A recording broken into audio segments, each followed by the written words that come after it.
যুবক, তোমাদের পায়ে হাত রেখা, পায়ে হাত রেখা। রমজান সামনে আসতেছে, নিজেকে রমজানের কাতারে দাঁড় করায় দাও।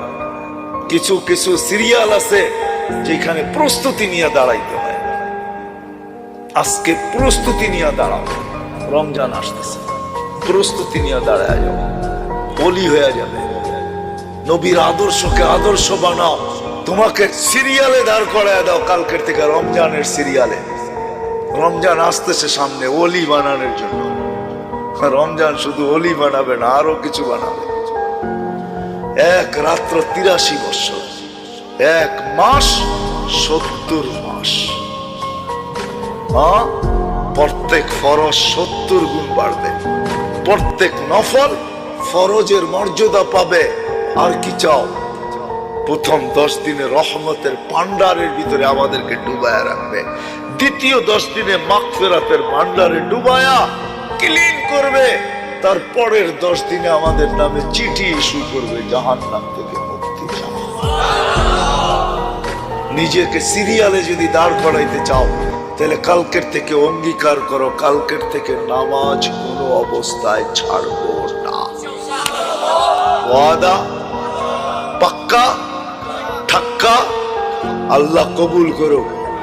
আরেকটা যুবকদেরকে বলবো, কেননা ওয়াজ যুবকদের পক্ষ থেকে, এই জন্য যুবকদের পায়ে হাত রেখা বলবো, কালকের থেকে তুমি অঙ্গীকার করো, রোজার শেষ দিন পর্যন্ত, চাঁদ রাত যে সময় চাঁদ উঠবে, ঈদের ঘোষণা হবে ঈদের পর দিন পর্যন্ত।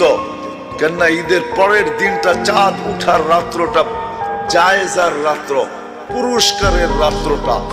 ঈদের দিনটা পুরস্কারের দিন। ঈদুল ফিতর থাকেই একদিন মাত্র, লম্বা থাকে না।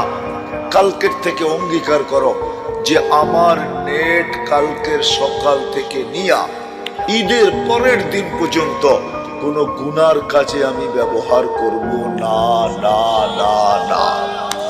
কে অঙ্গীকার করতে পারো দেখি? পারবা? তুমি যদি পারো, তাহলে আমি তোমাকে গ্যারান্টি দিতে পারি তুমি ওলি হয়ে গেছো।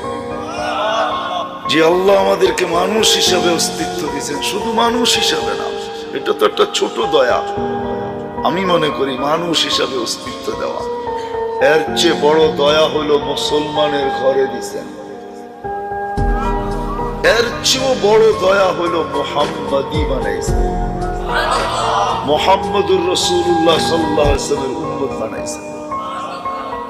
আপনি উম্মত হওয়ার কারণে